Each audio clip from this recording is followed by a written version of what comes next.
불기 2569년 12월 10일 안심정사에서 봉행된 수요 제수불공 법회입니다. 이 시간 법안대사님의 가르침을 통해 마음을 고요히 하고 지혜를 채우는 법문을 함께 하시겠습니다. 모두 합장하시기 바랍니다. 행복 시작, 불행 끝. 성공 시작, 실패 끝. 신신문에 오신 것을 환영합니다. 아미타불. 지난 11월 말하고 지난주하고는 인도 성지순례하고 태국 방콕을 다녀왔어요. 태국 방콕 가는 날은 서울이 영하 7도로 떨어졌더라고요. 근데 태국 가니까 32도 나가는 거예요. 이렇게 어느 곳은 영하 7도 나가고 어느 곳은 지구 똑같은데 32도 나가고 전부 환경들마다 다 달라요. 이제 모든 사람들이 그 환경에 잘 또 적응하면서 살아가는데 23도에서 32도 나가는데 태국 사람들은 겨울옷 입고 다녀요. 두껍게 입고 다녀요. 왜냐하면 그분들은 그 추위를 느끼니까요. 우리는 이제 해수욕장을 가요. 가는데 물이 28도, 30도 나가도 물은 차가워져 있어가지고 잘못 들어가면 감기 걸려요. 이제 그 행사를 하는데 인도에 가서는 마하보디대탑이라고 해서 석가모니 부처님께서 6년간 고행하셨던 곳 전정각산, 그러니까 전이라고는 앞전자 써갖고 정각, 깨달음을 이루기 전에 수행하셨던 석굴이 있더라고요. 조그마한 석굴에서 이제 6년간 고행을 하셨대요. 그렇게 이제 빼싹 말라 그 고행상 있잖아요. 그 고행상, 인도를 여러 번 갔는데 희한하게 인도하고는 인연이 잘 안 맞아서 저는 제가 제일 좋아하는 게 부처님 상 모시는 걸 제일 좋아해요. 그런데 그런 인연이 없었는데 이번에는 이제 한꺼번에 불상을 3분 모시고 오게 됐는데, 하나는 성불하기 전에 6년간 고행하셨던 전정각산, 거기 이제 참배하고 거기서 고행하셨던 모습. 나는 저렇게까지는 못하더라도 한번 죽기 전에 열심히 기도해야 되겠다, 이런 생각을 이제 각오를 다지기 위해서 했고, 이제 성불하셨던 도를 이루셨던 데는 보드가야라고 그래요. 부다께서 깨달음을 얻은 가야라고 하는 땅이다. 그래서 보드가야, 부다가야 이렇게 표현해요. 거기에는 마하보디대탑이라고 하는 55m 되는 돌로 된 탑이 있어요. 그리고 이제 석가세존께서 앉아서 새벽별을 봤던 자리를 이제 금강좌 또는 금강보좌 이렇게 표현을 해요. 그 앞에 보리수나무가 있죠. 보리수나무가 2600년 전에 있던 그 자리에, 거기에 있던 나무까지 하나를 잘라다가 스리랑카에다가 심었대요. 근데 그 스리랑카에 심었던 나무에서 다시 한 가지 잘라다가 심어서 나무가 현재 있는 그 금강보좌 앞에 있는 보리수나무예요. 이번에는 이제 기도를 중심으로 갔기 때문에 이틀 새벽에 이제 거기 가서 기도를 하고 왔는데, 참 그렇게 기도하기를 참 잘했다 하는 생각이 들어요. 거기는 이제 돌을 이루신 곳, 거기에 이제 부처님 상이 여기 뒤에 계신 석가모니 부처님처럼 이렇게 하고 계세요.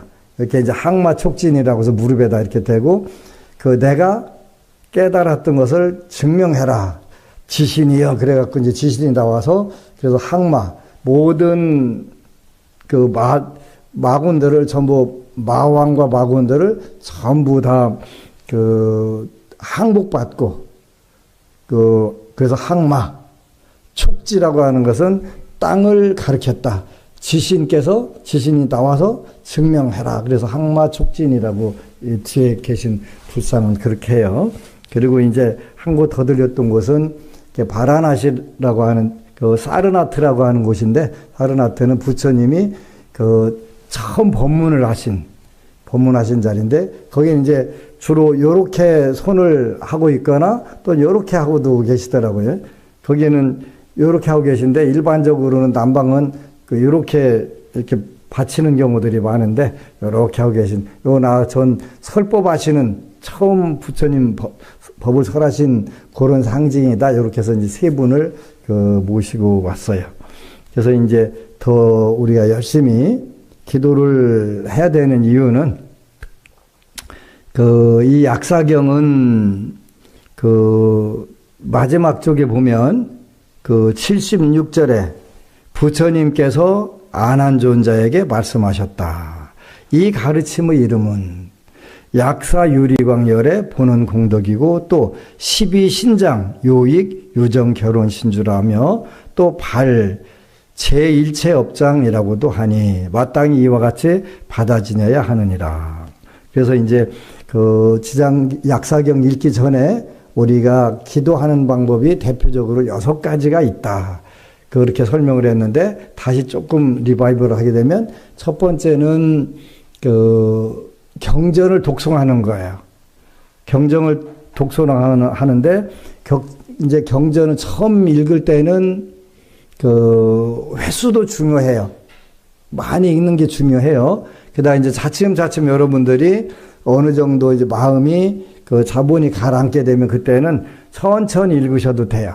그렇게 하는 게 여러분들 가피를 입는데 더 빨라요. 가피는 불보살님들의 감흥을 받는 거예요. 감흥을 받아서 현실적으로 우리가 처해 있는 문제들을 해결하는 거예요. 그런 문제 중에 약사경에는 4가지가 나와요. 4가지가 나오는데, 첫 번째가 구장수, 득장수, 이렇게 나와요. 그러니까 건강 장수하기를 원하면 건강 장수하게 되고, 우리가 옛날이나 지금이나 가장 중요한 부분 중에 하나가 43절에 나오는 거예요. 43절에 약사경 43절 보면은, 또 약사유리광열애의 보는 공덕을 생각하고 이 약사경을 읽고 외우면 그 뜻을 사유하고 설명해 주면, 이런 조건이 붙었네요. 약사유리광열애의 보는 공덕을 생각하고, 약사열애 부처님은 12가지 원을 세웠어. 그래서 12대원 이렇게 표현해. 12대원 12가지의 원을 세우셨다. 그래서 그 서원을 전부 다 성취를 하셔서 약사열애 부처님이 됐어요. 이게 본원 공덕, 본원이라고 하는 것은 보살로 수행하실 때, 약사열애 부처님이 부처님 되기 전에 보살로 수행하실 때에 그때 세웠던 원이 12가지가 되는데, 그 12가지를 생각하고, 그 다음에 이 약사경을 읽고 외우며, 여러분들이 약사경을 자꾸 읽으면 다른 어떤 것보다 가피가 빠르게 와요. 또 그 뜻을 사유하고 설명해 주면, 여러분들이 이제 읽고 외워서 약사경을 다른 분들에게 그 뜻을 본인이 사유하고 또 설명해 주게 되면 마음에 좋아하여 구하는 것을 모두 다 얻게 되느니라. 그래서 이제 수소요구 일체계수, 한자로는 이렇게 되어 있는데, 수소요구, 마음에 좋아하여 구하는 것을, 마음에 좋아하여 구하는 것을. 그러니까 마음에 싫어하는 걸 구하는 경우는 없잖아요. 그런데 이제 우리가 기도할 때, 그래서 소원표를 어떻게 적으라고 했어요? 내가 좋아하는 걸 적으라고 그랬어요.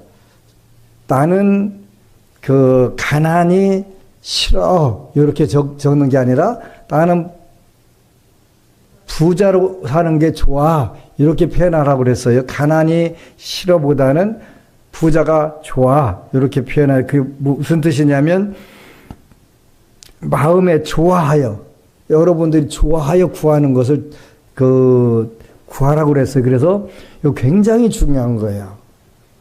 나는 질병이 지긋지긋해.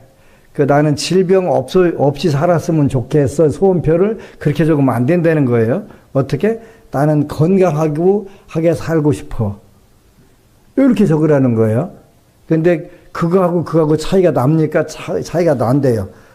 이제 머리는 우리 뇌가 나는 건강이 싫어 하는데 싫어는 기억을 못한 질병이 싫어 하면은 싫어는 기억을 못한대요.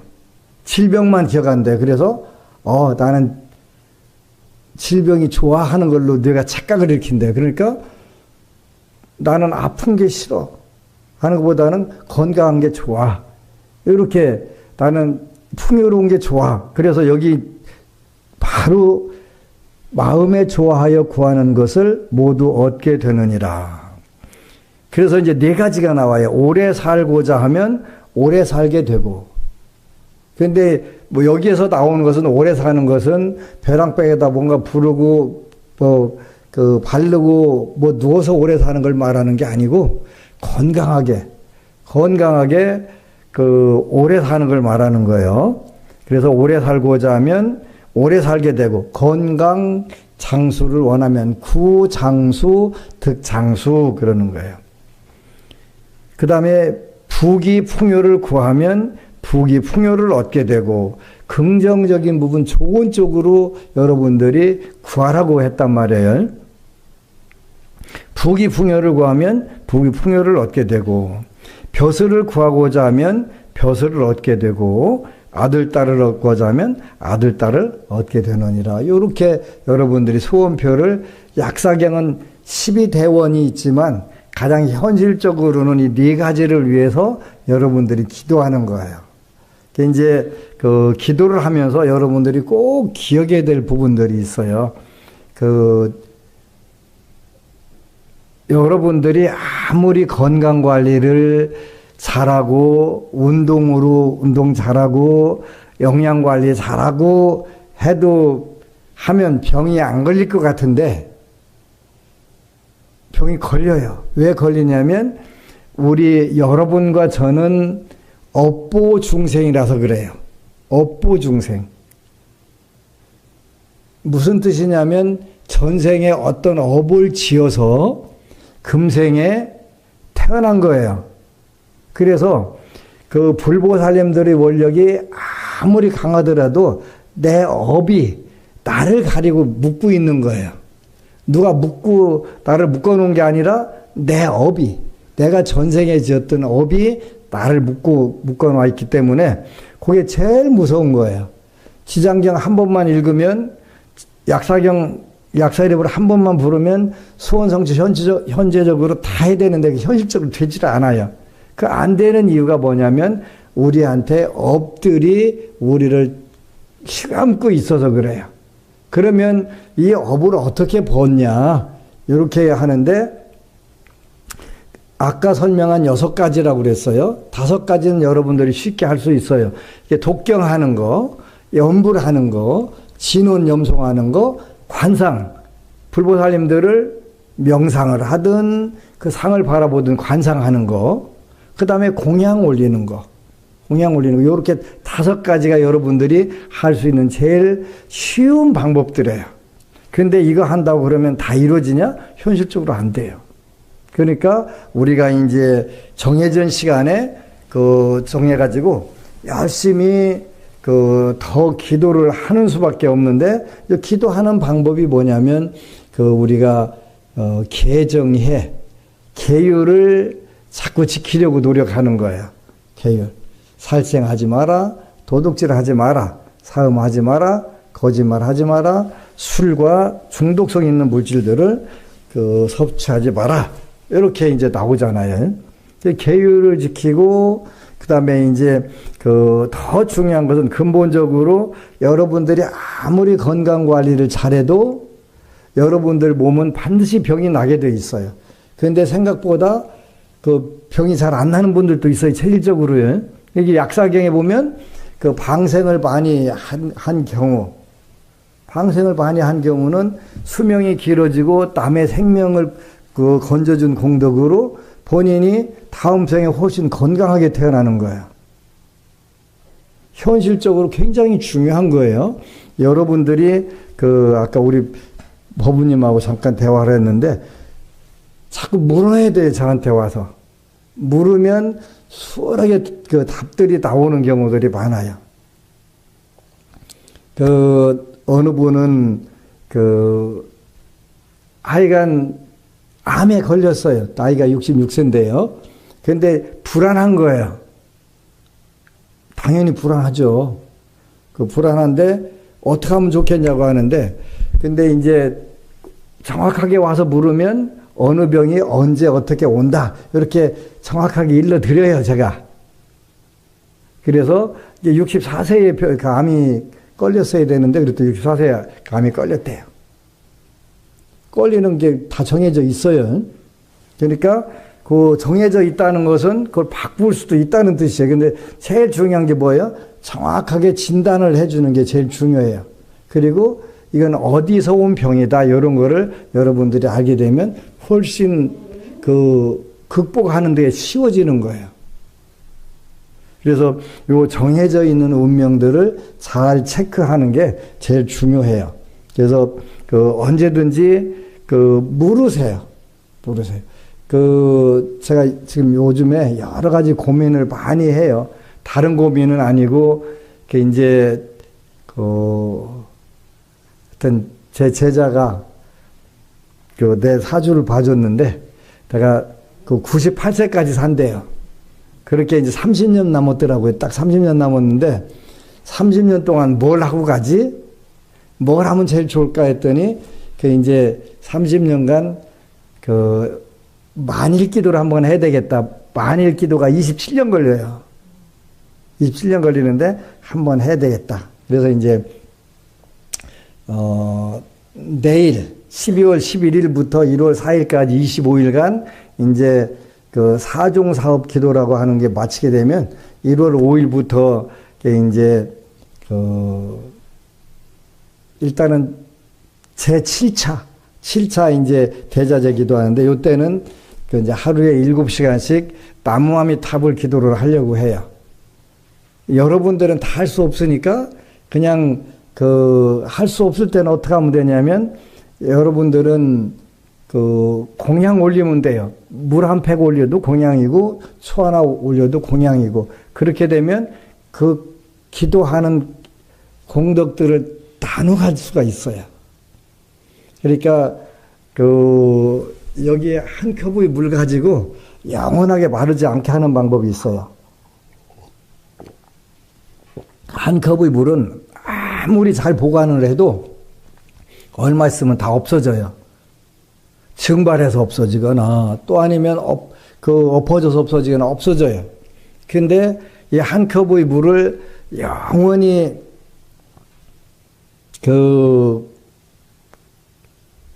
안 마르게 하는 방법이 있어요. 어떻게 하면 될까요? 바다에다 갖다 부으면 돼요. 바닷물이 다 마를 때까지는 절대로 그 컵물은 안 없어져요. 그걸 우리가 뭐라고 하냐면 기도의 공덕이라고 하는 거예요. 내가 아니라 부처님이라고 하는 바다에 내 한 방울의 물을 떨어뜨려도 무량한 공덕이 생긴다? 그게 맞아요. 근데 그 무량한 공덕 생기는 것을 여러분들이 느끼고 누리려면 이제 우리가 업에서부터 벗어나는 그 절차가 필요한 거예요. 그래서 기도를 하는 거예요. 그래서 독경, 염불, 진원, 관상, 공양 이런 네 가지를 집중적으로 하는 거예요. 이번에 이제 태국에 세계 불교도 의회 그 총회를 가보니까 거기는 이제 전 세계에서 스님들이 오세요. 전 세계에서 스님들이 오는데 그 이번에는 이제 중국하고 중국계 스님들이 많이 오셔가지고 이 스님들이 오면 참 좋은 게 있어요. 그 비건 음식 중에서 채식 중에서도 완전 그 무오신채까지 그걸 다 공양을 차려요. 너무 편하고 좋은 거예요. 비건으로 다 차려주니까. 이제 그 덕을 많이 봤는데, 태국의 이제 왕실사원에 가서, 이제 왕실사원에 주지 스님하고 스님들이 10분씩 20분이 와가지고 센팅 축원을 해주는 거예요. 거기 회의에 참석한 분들. 그러면서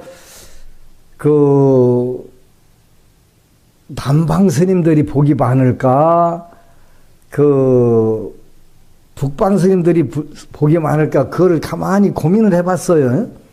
근데 남방 스님들은 원칙적으로 복력 수행을 안 해요. 복력 수행을. 근데 우리 총랑 스님이나 대승불교 여기는 제일 우리가 수행 중요하게 하는 것을 복덕 수행을 제일 소중하게 생각을 해요. 복덕 수행이 제일 중요한 거예요. 그렇게 해야 중생을 구제할 수가 있으니까요. 그 복덕 수행을 잘해서 모든 중생들을 다 좋은 세계로, 부처님 세계로 인도하는 것을 우리가 보리심, 이렇게 표현해, 보리심. 근데 보니까 남방 스님들이 훨씬 존경받아요. 시간이 안 맞아가지고, 비행기 시간이 안 맞아서 한 10시간 동안 방콕 공항에서 앉아 있었어요. 원래 8시간 앉아 있기로 했는데, 비행기가 또 늦게, 2시간 늦게 뜨는 바람에 10시간 앉아 있었어요.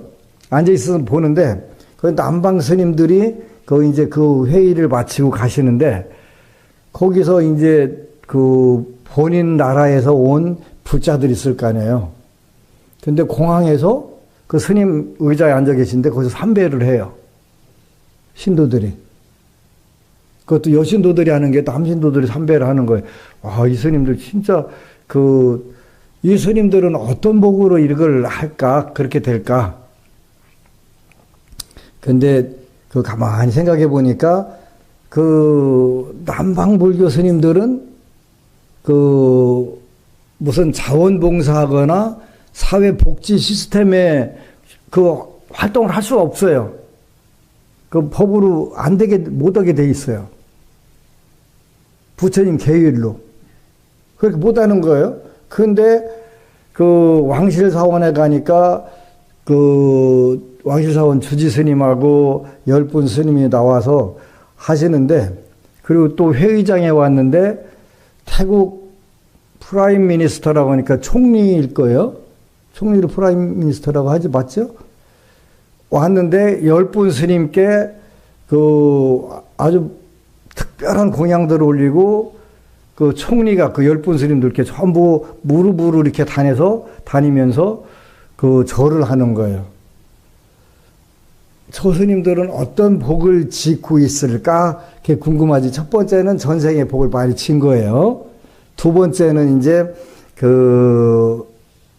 태국, 미얀마, 스리랑카 이 스님들은 아침에 밥을 얻으러 나가세요. 그걸 한자로 배우면 탁발이라고 그래, 탁발. 탁발하러 딱 옷 챙겨 입고 쫙 얘기 들어보니까 이제 어느 팀은 어느 동네 이렇게 정해져 있다고 하더라고요. 그렇게 나가서 탁발을 가는 거예요. 그런데 전부 동네 분들이 음식을 다 준비해 가지고 와서 쫙 공양하잖아요. 저 공덕을 짓는구나. 신도들에게 공양을 받아주는 거예요. 공양을 받아주는. 그걸 우리가 공양받는 자격을 뭐라고 하냐면 응공이라고 해서 열의 응공. 응공이라는 게 공양을 받을 만한 자격을 갖춘 사람을 응공, 부처님을 말하는 건데, 부처님 제자들도 탁발을 다니면서 신도들이 공양을 올릴 수 있는 기회를 주는 거예요. 그래서 금강경에 보면은 밥때가 돼서 석가모니 부처님께서 가사를 두르고 파루를 들고 사위성으로 들어가셔서 차제 걸식 하시고, 그러지? 차례로 집마다 이렇게 걸식을 하시고 공양 받아가지고 환지본처 본래 계셨던 사위성 기원정사로 들어오셔서 그 식사하시고 발 씻고 그 산매에 들으셨잖아요. 그러니까 차례로 집을 들려가지고 공양을 받아주는 게 공덕이 되더라고요. 그 공덕으로 그 스님, 저렇게 존경을 받는구나. 그 존경을 받으려고 그 또 스님들은 그 공양을 받을 수 있는 자격을 갖추기 위해서 열심히 수행을 하는 거예요. 물론 본인들 지혜를 연마하는 거예요. 굉장히 중요한 부분들이에요. 그래서 참 멋지다 하는 생각을 하고 늘 배우는 거잖아요. 그래서 그 공양 올리기, 공양 받기 이런 부분도 참 중요하구나. 근데 이제 그 2011년도에 처음 생활본문이라고 하는 걸 하고 방송에 나가서 공양에 대해서 중요성을 이야기하니까 전부 그냥 저 스님 그 신도들한테 주머니 털으려고 하는 거지 그런 얘기를 하는데 아니에요. 내가 여러분들 주머니 털어서 뭐 하겠어요. 근데 그 공양을 올리고 공양을 받아주는 것도 무량한 공덕이 되는구나. 그 생각을 하면서 우리가 더 좋은, 지금보다 훨씬 좋은 불교를 하는 방법들을 많이 고민을 해야 되겠다 하는 생각을 많이 하는 거예요. 그래서 그 5번째가 공양 올리기. 꼭 해야 돼요. 하게 되고, 여러분들이 자체로 해결되지 않는 문제들은 종무실로 연락을 해서 나한테 연락 오게 좀 하세요. 그래야 체크를 해드리잖아요. 생각보다 나는 여러분들의 모든 운명이 완벽하게 정해져 있다라고 생각하는 중요해요. 그러니까 여러분은 언제 어떻게 이렇게 됐다 이렇게 정확하게 일러주는 게 중요해요. 오늘은 88세 노모님이 59세 아드님 걱정을 하면서 오신 거예요. 왜 이렇게 힘드냐고. 근데 53세부터 60세까지 그 아드님이 있는 거 없는 거 싹 털고 길바닥에 나서는 운이에요. 모르면 그대로 당해요. 모르면 그대로 그 현실에서 일어나요. 알면 내가 지금 이렇게 나쁜 운이니까 내가 정신 바짝 차리고 어떻게 해야 되겠네? 요리 하면 되는데 그게 안 될 경우에는 그대로 숙명적으로 끌려가요. 업에 끌려가기 때문에 안 보여요. 53세부터 60세까지 있는 거 없는 거 싹 털리고 길바닥에 나서는 운입니다. 한 해 남았어, 한 해. 그럼 어떻게 하면 돼요? 근데 그런 때는 일반적으로 기도를 잘 안 해요. 그렇게 여러분들이 평소에 여유 있고 이런 때 기도해야 될 이유가 그런 것 때문에 하는 거예요. 조금이라도 여유 있을 때는 마음의 여유가 있으면 기도가 돼요. 근데 완전히 어려워지면 어떡하지만 하지 다른 생각을 못 해요. 그래서 약간의 여유가 있을 때 기도하고 그 다음에 꼭 종무실에다가 연락을 해서 나한테 연락을 해달라고 할 때는 정확하게 생년월일 시까지 정확하게 축시에 태어났대 인시에 태어났대 그렇게 하지 말고 몇 시 몇 분 모르면 닭이 울 때 밥 먹고 개밥 줄 때 이렇게 적어주는 게 제가 훨씬 알아듣기가 좋아요. 왜냐면 그거는 이렇게 맞춰볼 수가 있는데 축시 하면은 예를 들어서 축시에도 새벽 1시에 가까운 축시가 있고 3시에 가까운 축시가 있어요. 그렇게 되면 하니까 차라리 뭐 첫 닭 울을 때 이렇게 되면 막 그날 첫 닭이 몇 시에 울었는지는 모르지만 이렇게 체크할 수가 있단 말이에요. 그렇게 알려줘야 돼요. 알려주면 여러분들이 굉장히 수월하게 현재 어려운 부분들 그렇게 수술하라고 하는데 두렵대요. 수술하려고 하면 당연히 두렵겠죠. 암인데. 근데 그럴 때 물으면 쉬운 부분들이 나오는 거예요. 당신은 쉽게 안 죽어. 왜 안 죽는 별이 떠 있어갖고 카바를 해주는 거예요. 어느 법부님은 갑자기 어려운 일이 생겼어요. 음력 9월하고 10월이 관제구설이 걸리는 운인데 아주 사소한 거 가지고 관제구설이 걸렸어요. 근데 그게 사소한 게 아니잖아요. 본인한테 굉장히 큰 문제잖아요. 근데 오늘이 음력으로 12월, 10월 21일이에요. 음력 9월하고 10월하고 요 두 달이 아주 당신 괴롭고 힘든 달이야.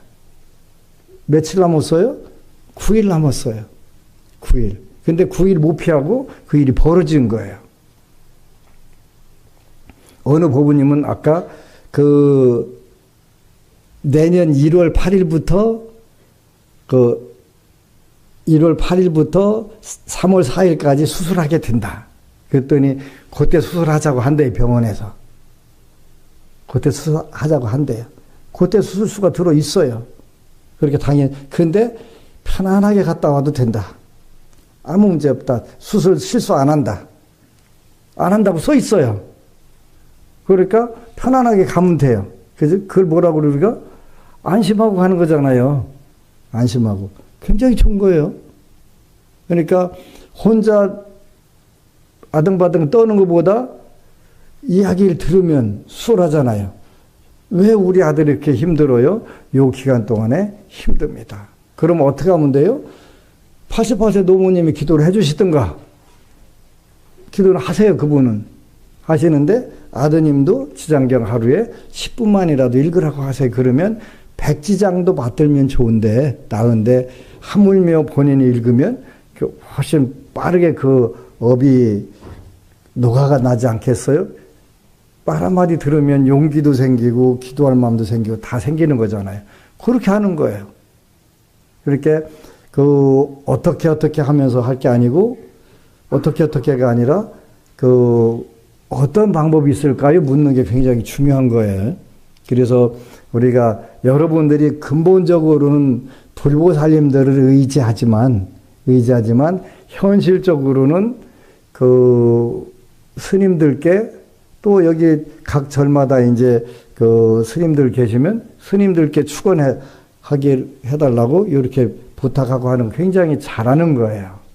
혼자 여러분들 힘으로 안 되는 부분들 세상 너무 많잖아요. 이제 한국 불자들은 우리 총랑 스님도 늘 그래요. 참 신심이 뛰어나다. 신심은 뛰어나다. 근데 뭐가 문제냐면 그 신심을 어떻게 써야 되고 해야 되는지 그걸 전혀 모르는 거예요. 그걸 전혀 모르는. 이게 제일 안타까운 거예요. 신심은 있는데 어떻게 해야 이 신심이 올바로 제대로 잘 발휘가 돼서 나도 행복해지고 세상도 밝아지고 나도 성공적인 삶을 살고 세상도 이롭게 하고 이 방법은 모르는 거예요. 그렇게 그거를 우리가 자꾸 배우는 거예요. 어떻게 해야 보리심, 나도 이롭고 세상도 이롭고 만일 기도를 하려고 하는 이유가 이제 더 이상 세상 내가 해야 될 일들이 별로 기도하는 것 외에는 없겠다 하는 생각을 하는 거예요. 내가 기도를 해서 나한테 오는 법우들을 빠르게 발복할 수 있게 도와주는 게 마지막 내가 할 일이다 이 생각을 하는 거예요. 당연히 맞죠? 그 일을 하는 거예요. 그래서 이걸 우리가 이제 대승불교에서는 보리심 이렇게 표현해요. 보리심, 깨달음을 붙다가 되려고 하는 마음. 붓다 왜 되려고, 부처님 왜 되려고 하는데, 모든 중생을 다 이롭게 하려고. 모든 중생을 다 이롭게 하려고. 그 중생들이 다 행복해지기를, 영원하게 행복해지기를 바라는, 요 경전에 다 나와 있는데, 우리가 현실적으로는 써먹지 못하는 부분들이 많아요. 그래서 늘, 대구도량은 청랑 스님이 또 차를 잘 우려갖고 주시잖아요. 와서, 스님 나 이런 고민이 있어요. 그러면 이렇게 기도하세요. 안내해주고. 또 종무실에 부탁해서 스님 내가 요즘 컨디션이 많이 안 좋아요. 어떻게 하면 돼요? 이렇게 하세요. 안내해드리잖아요. 오늘은 서울에서 어느 법부님이 대구도량까지 와서 약사불공을 했어요. 서울서 대구까지 와서 한 거는 급하다는 걸까요? 여유가 많이 있다는 걸까요? 급하다는 뜻이잖아요. 근데 이제 아직 나이가 많지 않으니까, 54세밖에 안 되니까 세상 안 아플 줄 아는 거예요. 근데 작년부터 56세까지 중풍 기운이 들어왔어요. 물론 54세니까 중풍은 잘 안 맞을 거예요. 물론 몸에 무리하면 맞을 수도 있고요. 근데 매년 직장에서 건강검진을 하는데 당연히 좋을 거라고 하고 결과를 한 번도 안 봤대요. 근데 올해 보니까 큰 병원 가봐. 다시 큰 병원 가보라고 쫙 써 있더래네요. 몸이 많이 안 좋은 거, 중풍 기운이 왔으니까 심장에 문제 있고, 뭐에 문제 있고, 죄다 전부 다 비상 걸렸대요. 그래서 그거 보고서 후닥닥 기도부터 하고 시작하자고 그래서 스님 언제 시간 나세요? 해갖고 내가 대구 오늘 시간 나네 그랬더니 서울서 새벽까지 또 여기로 온 거예요. 그게 지혜예요, 지혜. 너무 이제 기도를 해가면서 제가 평생 연구한 것이 두 가지라고 그랬어요. 하나는 질병, 하나는 젊은 사람들 진로. 어제는 또 한편으로는 안타깝고 한편으로는 참 잘된 그런 부분인데 우리 대구 법부님인데 이제 아드님이 공군사관학교 나와서 비행기 조종사를 하려고 했었는데 그게 여의치 않아가지고 이제 어제 이제 진로에 대해서 엄마가 걱정하면서 오셨어요.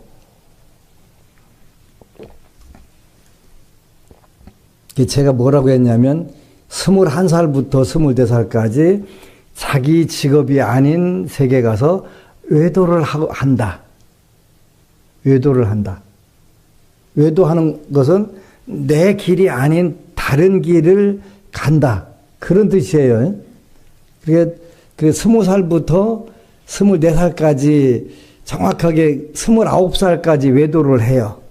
21살부터 20살부터 그렇게 공군사관학교는 길이 아니에요. 근데 지금부터 8년 전인가 그때 제가 그 얘기를 했대요. 비행기 안 돼? 비행기 못 타. 근데 이제 나중에 문제가 발생을 해서 왜 못 탄다고 했냐? 그게 궁금하다고 왔어요.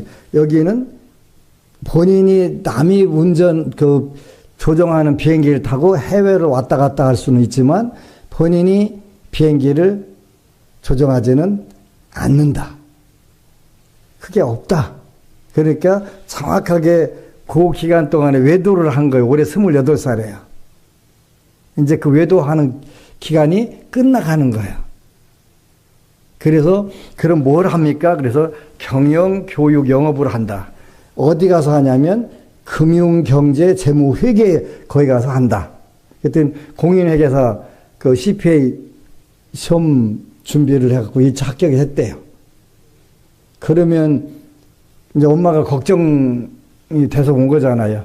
그러면 자기 길을 찾아가는 거네요? 맞습니다. 자기 길 찾아가는 겁니다. 여태까지 20살부터 고등학교 졸업하고 사관학교 나오고 군대 생활한 거, 여기는 외도입니다. 외도. 본인의 길에서 벗어나서 그 기간 동안에 그렇게 간다라고 써 있어요. 써 있어요. 정말 무서운 거예요. 무섭고도 신기한 거예요. 그래서 이런 부분들을 보면서 정확하게 젊은이들 또 세상 사람들이 자기 직업을 이렇게 해서 본인이 가장 잘하고 좋아하는 것을 선택하게 되면 그 방면에 가서 성공할 수가 있어요. 빨리 할 수 있어요. 그래서 그거는 알려주는 게 중요하잖아요. 그리고 이제 자녀들 문제에서도 일정한 기간 동안에 자녀들이 공부할 시기에 공부가 잘 안 되는 경우가 있어요. 그거는 이제 원칙적으로는 부모님들이 작업을 잘못한 거예요. 하필이면 그날 작업을 해가지고 그렇게 잉태돼 갖고 나온 거예요. 누구 책임이에요? 만드는 사람도 책임이잖아요, 그거는. 하필이면 공부해야 될 시기에 공부가 잘 안 되게 만들어 놨는데 어떻게 해요? 그리고 자녀 탓하면 안 되죠. 예를 들어서 누가 조각을 했어요. 불상을 이렇게 조각을 했어요. 불상 조각이 원만상이 안 나왔어요. 누구 잘못이에요? 불상 잘못일까요? 불상 만드는 분 잘못일까요? 불상 만드는 분 잘못이잖아요. 그러니까 자녀도 마찬가지예요. 만들어는 물론 100%는 아니에요. 100%는 여러분들이 잘 아는 반야심경에 누가 나오냐면 두 분이 나와요. 이름이 관자재 모살하고 또 누구? 사리불 나오잖아요. 그죠? 사리불 어머니가 똑똑한 여자분이 아니었대요.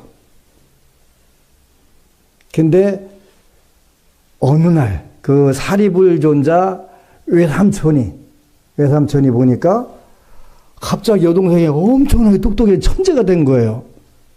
왜 그러지?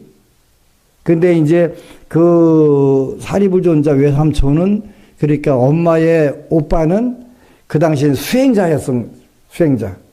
근데 어떤 수행을 하냐면 손톱을 안 깎아갖고 손톱이 아주 길어.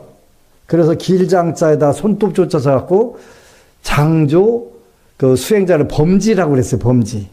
장조 범지. 그렇게 손톱을 길게 하고 있는 손톱 길은 수행자, 그런 뜻이에요. 하여튼 나름대로 그때 이제 상당히 현인으로 추앙받는 분인데 어느 날 보니까 여동생이 너무 갑자기 똑똑해진 거. 왜 그러지? 그러니까 임신한 거예요. 임신했는데 그 속에 잉태된 아기가 천재가 들어가 있는 거예요. 임신한 들어가 있는 아기가 천재가 되고 엄마가 똑똑해진 거예요. 갑자기. 그래서 이제 장조범지라 외삼촌이 저 아기가 태어나면 내가 쪽팔릴 수 없으니까 더 열심히 공부해야 되겠다 해갖고 열심히 공부했대. 나중에 부처님 제자들 다 됐거든요. 그러니까 괜히 자녀들이 듣고서 아예 엄마 아빠가 다 작업 잘못해서 그러니까 무조건 책임져. 그거 100% 맞는 건 아니에요. 50%만 맞아요. 50%는 본인이 선택해서 엄마 아빠한테 온 거예요. 그게 이제 다 이 얘기 했잖아요. 기독교나 이런 데서 절에 가면 귀신이 바글바글하다고 하는데 절에는 귀신이 없어요. 위패 붙여놔도 위패는 집일 뿐이지 행사 있을 때 잠깐 와서 머무는 집일 뿐이지 귀신이 없어요. 귀신이 어디가 제일 많다고 내가 얘기했는데 어디라고 그랬죠? 네? 신혼여행지. 거기 가야 인간으로 태어날 기회가 와. 그죠? 절에서는 인간으로 태어날 기회가 없어요. 그러니까 없는 거예요. 젊은 부부가, 신혼부부가 사랑하는데 거기 가서 딱 일본말로 아다리 돼야 태어나니까 전부 다 그쪽 가 있는 거예요. 절에는 귀신이 없어요. 본인이 당연히 선택하는 거예요. 그렇게 여러분들은 오늘 그 법안 스님 얘기 들어보니까 엄마 아빠가 작업을 잘못해갖고 내가 이렇게 나왔다네? 내가 부모님한테 그냥 참으면 안 되겠네. 그러라고 하는 거 아니에요. 이미 여러분들이 부모를 선택을 한 거예요. 뭘로? 업으로 끌려가. 왜 하필이면 그 집 가서 태어나? 좋은 집 가서 태어나지? 재벌집 가서 태어나면 되는데. 그건 뭘로 결정된다고요? 업으로. 선업을 많이 지었냐? 악업을 많이 지었냐에 따라서 여러분들이 선택한 거예요. 선택한 게 아니라 업에서 끌려간 거예요. 끌려간 거. 여러분들 선택할 수 있어요? 어떻게 해야 되면? 여러분들 운명을 내가 선택할 수 있는 힘을 기르면 선택할 수가 있어요. 근데 이제 그 방법을 제일 잘하는 게 우리 청랑 스님이에요. 그런 수행 방법이 티베트에는 다 있어요. 다 있어요. 그래서 요즘에 그 대구에 2박 3일 왔다 가면서 너무 기뻐요. 그 청랑 스님이 또 좋은 자료도 나한테 주고 이렇게. 어제는 어느 법우님이 질문을 했어요. 그 법정 스님의 그 무소유라는 책을 읽었는데 난이 유정이냐 무정이냐. 유정이라고 했더니 유정이라고 하는 것은 그 유정과 무정으로 나눠요. 그러니까 생명을 가진 존재 중에서 반야심경에 나오는 오온이라고 하는 오온, 색수상 행식 오늘 오온이라고 그래요. 오온을 가진 존재는 유정이라고 하고 오온이 없는 존재는 무정이라고 해요. 산화대지 초목근피는 무정, 환경이에요. 그러니까 그 나무를 잘랐다. 요거는 살생은 아니에요. 살생은 아니에요, 원칙적으로. 흙을 팠다. 살생은 아니에요. 산화, 대지, 초목, 근피. 요거는 살생은 아니에요. 근데 여러분들이 어디에서 살아요? 환경에서 살아요. 산화, 대지, 초목, 근피는 환경에 들어가는 거예요. 환경을 과도하게 파괴하면 어떻게 돼요? 거기서 사는 동물들이 살 수가 없어요. 굉장히 중요한 거예요. 그래서 이제 중국하고 일본에서는 스님들이 유정, 무정으로 그러니까 예를 들어서 천신도 유정에 들어가요.